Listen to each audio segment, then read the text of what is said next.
Estas son las reflexiones semanales de la Congregación El Redentor.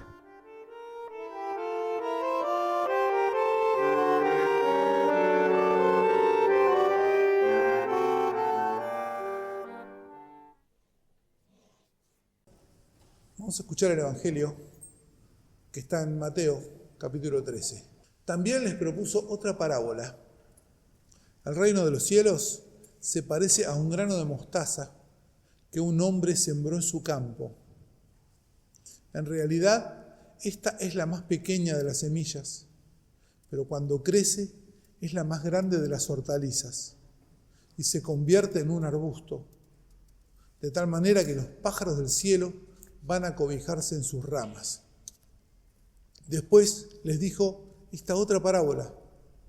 El reino de los cielos se parece a un poco de levadura que una mujer mezcla con gran cantidad de harina hasta que fermenta toda la masa. El reino de los cielos se parece a un tesoro escondido en un campo. Un hombre lo encuentra, lo vuelve a esconder y lleno de alegría vende todo lo que posee y compra el campo. El reino de los cielos se parece también a un negociante que se dedicaba a buscar perlas finas y al encontrar una de gran valor fue a vender todo lo que tenía y la compró.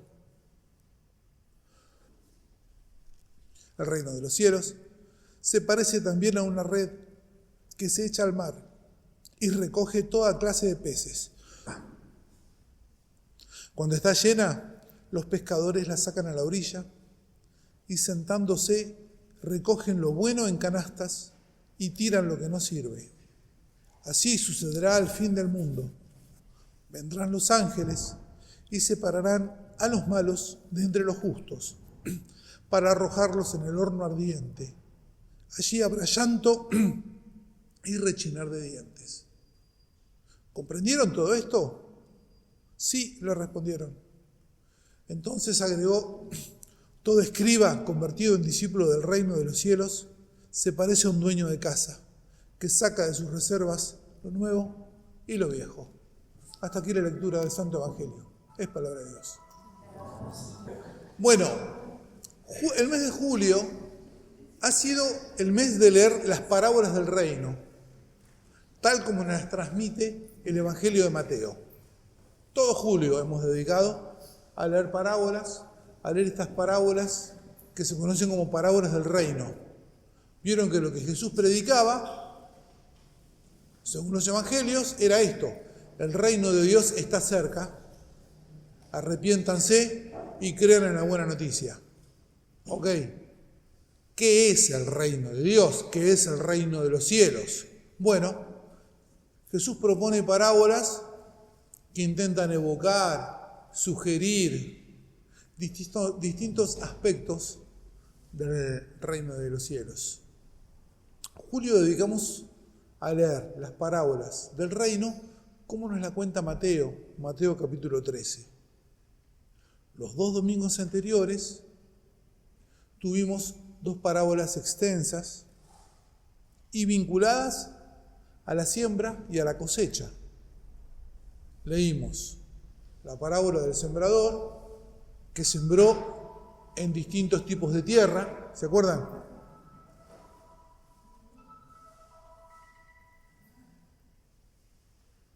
¿Se acuerdan que el sembrador había sembrado en distintos tipos de tierra? La semilla que caía al costado del camino se la comían los pájaros.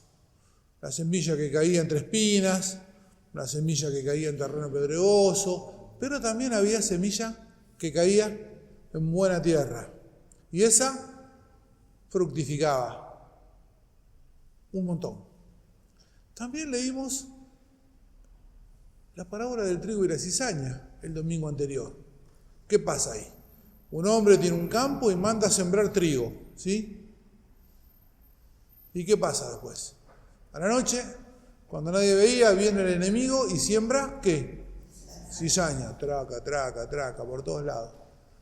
Al principio no pasa nada y cuando empieza a crecer se ve que junto con el trigo es sembrada cizaña. ¿Qué dicen los trabajadores? Señor, ¿nos prestás la guadaña? Así nosotros acomodamos esto a los guadañazos. ¿Qué le dice el Señor? No se apuren.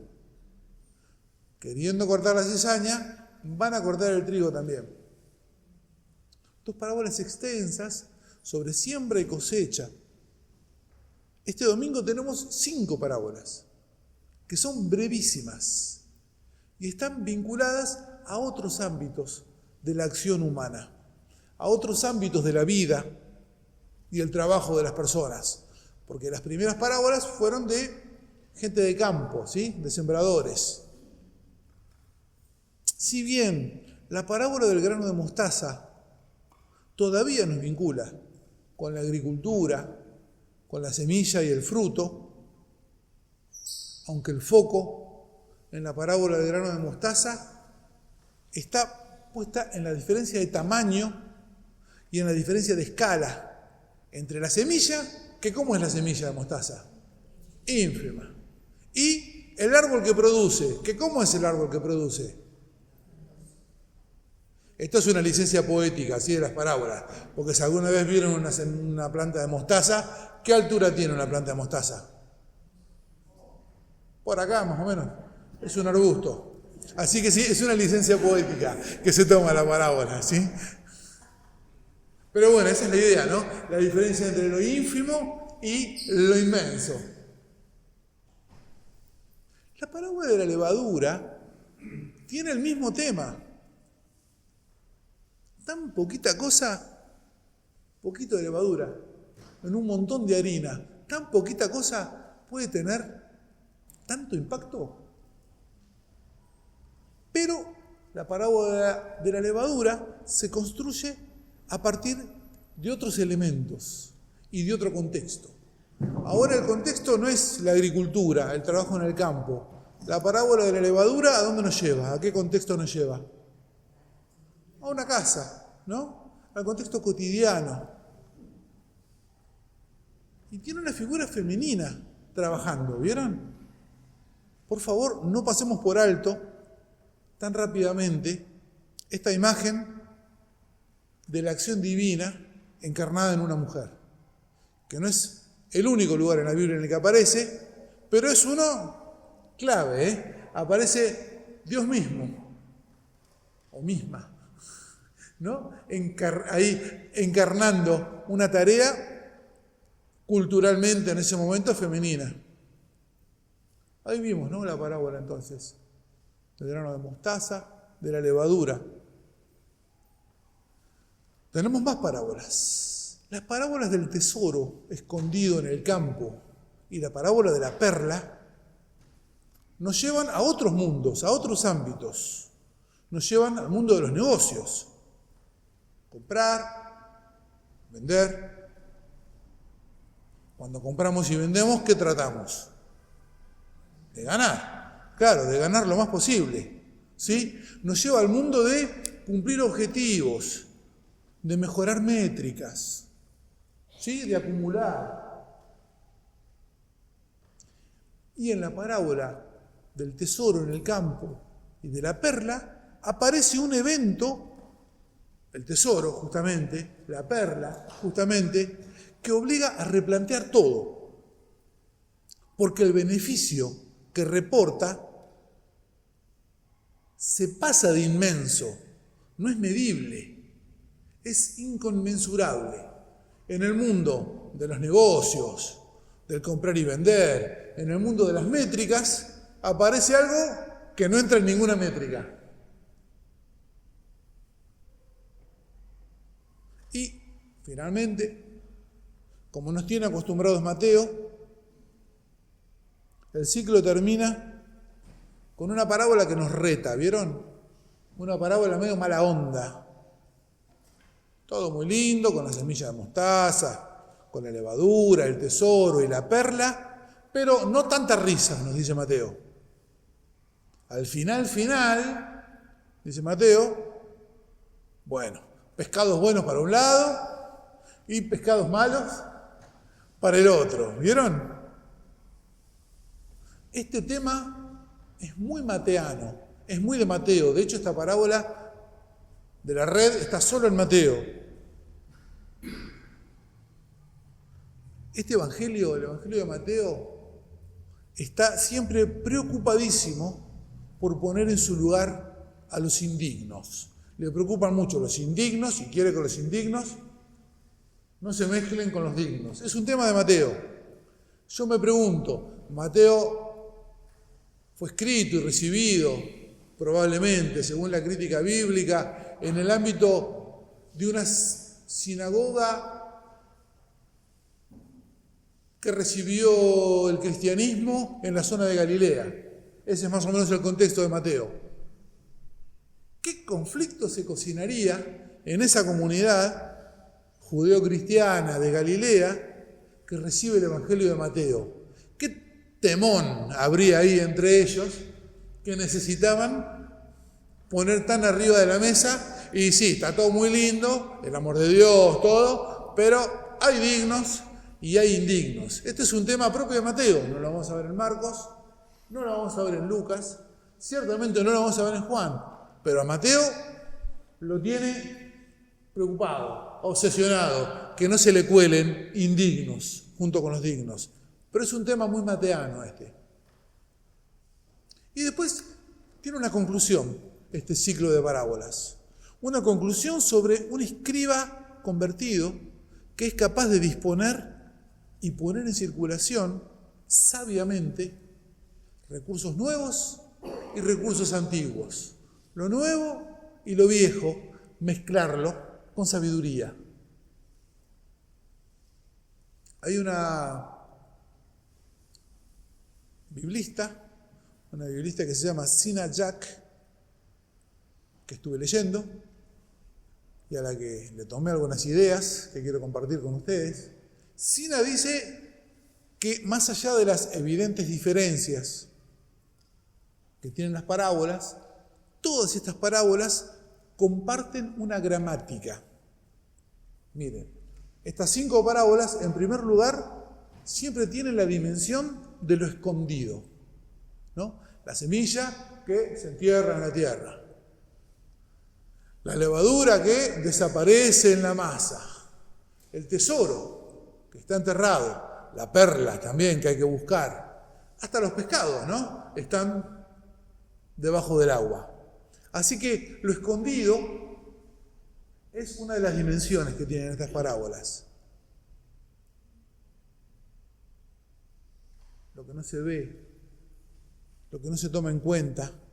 En estas parábolas, insiste Jesús, el reino de los cielos no es evidente, no es visible inmediatamente. No viene haciendo ruido el reino de Dios y diciendo, mírenme acá, yo soy el reino de los cielos. No. Opera debajo de la superficie. Esta es una de las cuestiones que comparten las parábolas. En segundo lugar, comparten lo desproporcionado del resultado, considerando los humildes inicios. En cada relato, el resultado es exuberante, extravagante. El reino de los cielos, dice Jesús, no es proporcional, no cumple las expectativas razonables. Cuando hacemos algo, si somos personas razonables, cosa que espero, tenemos expectativas razonables, ¿no? ¿Qué pasa si el coro ensaya con dedicación y esmero como lo hace? Suena bien. ¿Qué pasa, señor director, si el coro no ensaya? Mejor no sepamos, pero nos vamos a enterar, ¿sí? Y así con todo, ¿no? Con nuestro trabajo. No, mejor no sepamos, no quiero ni imaginarlo. Es un escenario inimaginable ese. Perfecto. Pero en todas las cuestiones, ¿no? Uno tiene en sus tareas expectativas razonables. Bueno, dice Jesús, el reino excede las expectativas razonables. De hecho, demuestra los límites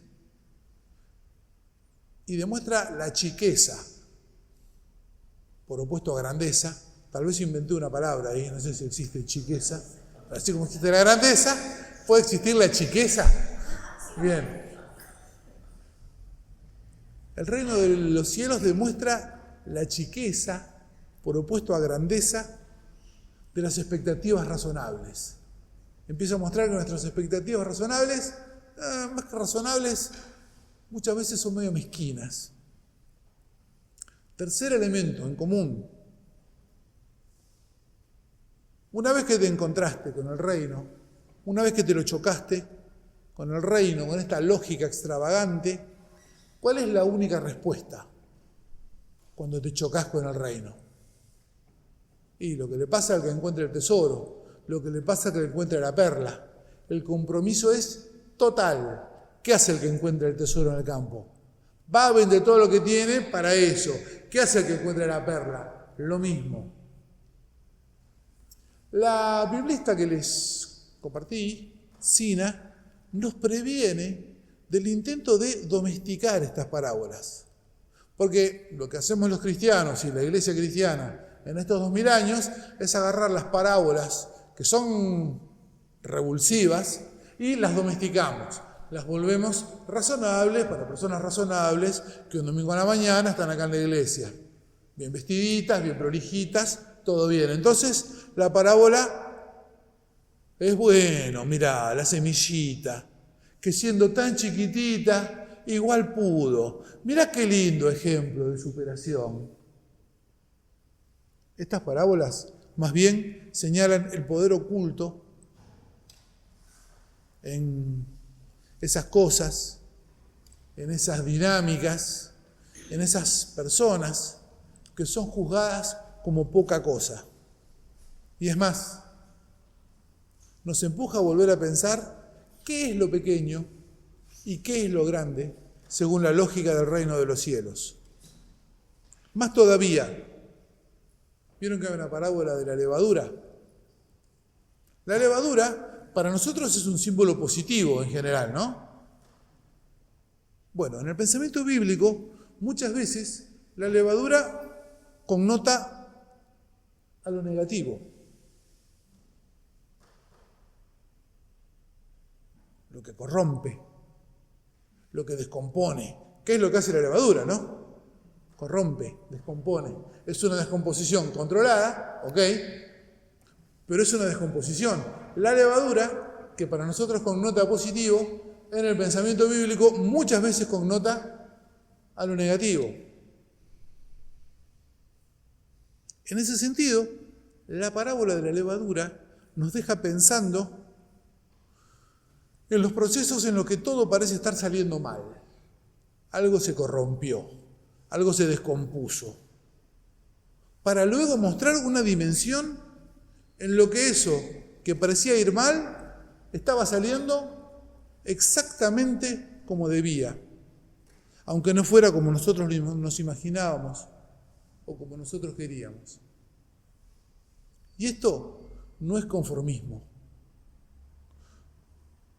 No es tirar la flecha a cualquier lado y luego pintar la diana alrededor. ¿Saben, no? ¿Conocen esa práctica que a veces tenemos los argentinos? Agarramos una flecha y un arco imaginario, ¿no? Tiramos la flecha a cualquier parte. La flecha cae en un lado y se clava, ¿sí? Vamos y le pintamos la diana, le pintamos el blanco alrededor y decimos, dio exactamente en el blanco. Es una cosa que muchas veces nos autoengañamos, ¿no? En un pensamiento por ahí más conformista o forzando a la cuestión. Bueno, esta idea en las parábolas no es conformismo, no es tirar la flecha a cualquier lado y después pintar la diana alrededor, donde sea que se clavó, y decir, dio perfectamente en el blanco, dio justo en el blanco. Estas parábolas nos invitan a considerar que tal vez nuestros más altos estándares y nuestros más altos ideales son ridículamente pequeños, patéticamente mezquinos, a la luz de la economía, de la lógica del reino de los cielos. ¿Y saben qué? Eso es una muy, pero muy buena noticia. Thank you.